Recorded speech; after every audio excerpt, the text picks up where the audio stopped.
All right, so in the last video we saw, showed you guys the situation in here with the fuel line, fuel supply line, and how it rubs the Y bridge. So I went to Fluid Dynamics and I got, this is a M12 150, which is a CP3 side, and a -6 JIC male. So this is a barb to run 3/8 hose push lock, and then this steps up to -8, and this is a 1/2 inch hose. I got both because I don't know which I'm going to wind up using. I'm thinking I'm going to have to go with the 3/8, which is still going to be plenty of fuel, but I'm going to try and get that in there.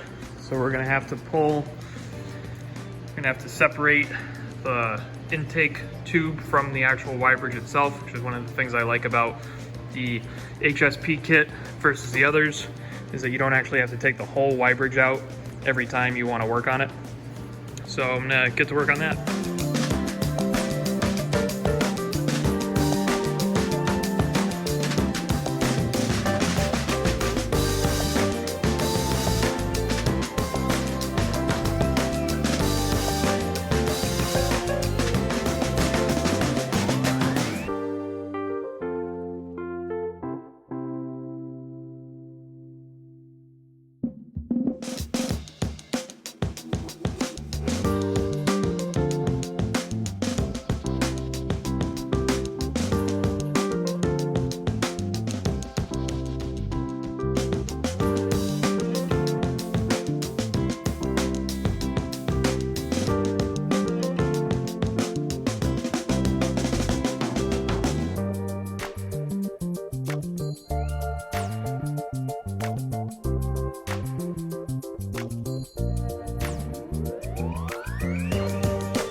All right, so we got the fuel situation taken care of, which I'm gonna try and get the shot.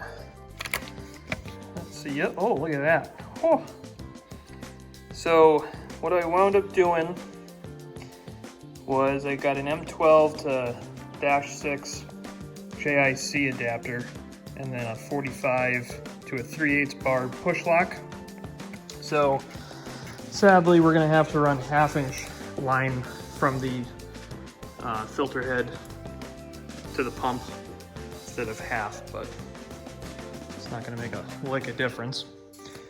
So after that, I messed around here with this thermostat pipe, and then the two ECM plugs here, and then this little coolant return for, or I suppose it's maybe feed, whatever, for the turbo. And basically there's like 7 levels of stuff here with the harness and this pipe and this bracket, and then the bracket that goes to hold the plugs. And I had to take that apart like 40 times to get it to where I wanted it. It still looks like dog shit, but it makes everything fit as good as possible. So I was working on routing that. Then what else? We got the P-clips for the harness on the upper oil pan. We got the idlers and the belt tensioner on. We got the alternator in. We got this coolant pipe that goes down to the heater core. Tight fit against the Y bridge. And now that I look at that, I might have to do something. I don't know if we're gonna have to like re-index this tab or bend it or what, but you can see there's not a ton of room there for the clamp that's got to go there, so we'll figure that out. And yeah, I mean, it's mostly just been trying to figure out this harness and where it goes and everything like that. Big, you know, hugely thankful for the quality of the work of the harness. There's absolutely no knocks on that whatsoever. you know, a lot of this is, I took this motor apart 3 years ago. I have no idea where the harness goes. I don't have another truck here to reference. So just kind of winging it and trying to do what looks best and what seems to work. So that's that. We've got a steering shaft on the way to eliminate the rag joint. So I'm excited about that.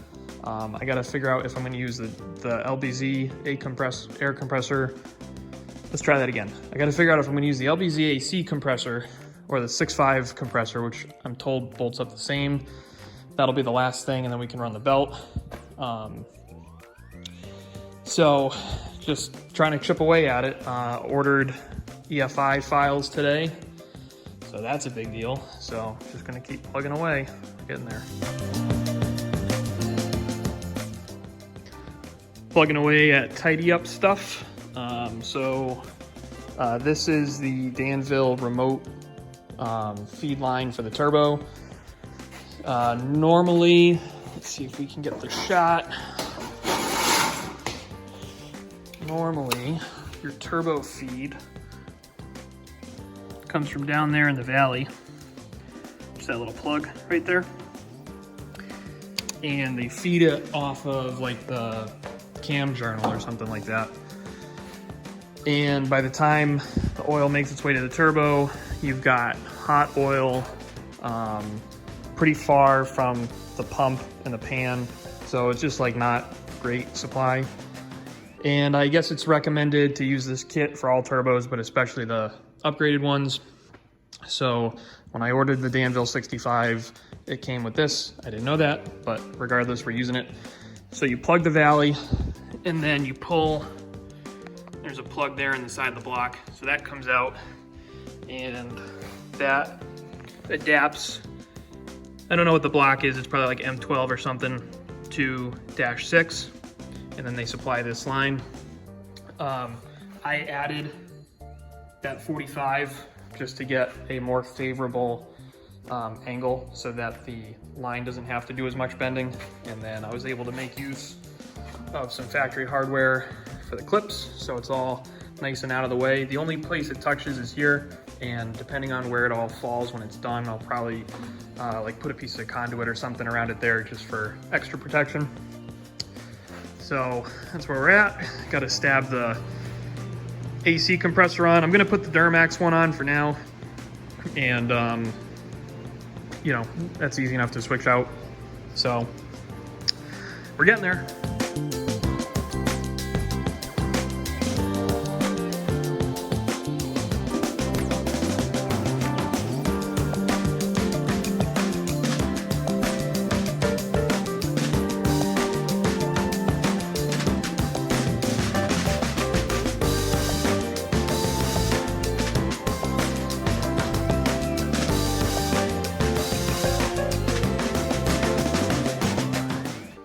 Got the belt routed, my new Gates idlers, tensioner, and the green belt. So little things. Never ran a green belt in 6.5. I think they're cool for whatever reason. I think it's one of those, like, if you know that that's like, those are the best. So just kind of stupid little shit like that I like. So it's definitely tight fit in here. A lot going on. Certainly not a 6.5. Carry on. So we got the belt drive pretty much all set. Everything on here is just stock parts except for the balancer. Feeling pretty good about the current state of the wiring. I'm leaving a lot of this stuff unplugged for the time being because I think I have these connectors flip-flopped from where they would have been stock, and I'm just gonna leave them there until I figure out that that's okay. I did them that way because of the way the wire comes out of the back. This top bracket, there's more room for wire to kind of go in every direction, whereas this intermediate bracket, it's basically all got to go out the back. So because of the way the plugs are wired, I just did it that way. Still got to figure out if there's going to be room for this boot and this clamp with the way that the wiring is now. So that's something I got to figure out. Feel good about where the oil line is. Feeling pretty good in general about where stuff is. And really at this point, the next thing to do is just going to be to finish up the fuel system. So I bought this DIY return line kit, which I don't know if I would buy it again, but I'm going to use it for now. So basically what's going to happen is these injectors are going to return back to here and go into this factory fuel manifold here. And then over on this side, this hose connects back to that manifold. So these injectors are going to return to this hose, and then everything is going to return to the sending unit via this, which is nice because I'll be able to use stock fittings and stuff which come in my Fuel Lab install kit. So that'll be the return stuff. This 3/8 hose is the feed. So I'm probably gonna reuse that Cummins filter head that I had on the 6.5 before. I just gotta make a bracket or something for it. So the end goal is to just have nice, clean, one fuel line in, one fuel line out. So gotta get that figured out. And then there was something else I was just thinking of. I don't know, there's still a long ways to go, but we're getting there. And once I have everything plugged in kind of once and for all, I'll be able to really go through and try and pin it and clip it and tie it and everything like that to make it look good. Unfortunately, we still have the whole truck harness that I think is going to wind up going across the back. So that just kind of is what it is. If you open the hood on any GMT 400 truck, especially OBD2 trucks 96 and up, they have this big stupid harness that goes across the back. And there's really not a whole lot that you can do about it, and it is what it is. So we're getting close. I'd say we're probably, I don't know, 75% of the way done under the hood, except for obviously all the body panels and stuff. And then I still gotta throw the core support on here and see where that lands, but I'm trying to keep these videos not 20 minutes long so that they're easy to watch for y'all. So that's where we're at. We'll catch you in the next one.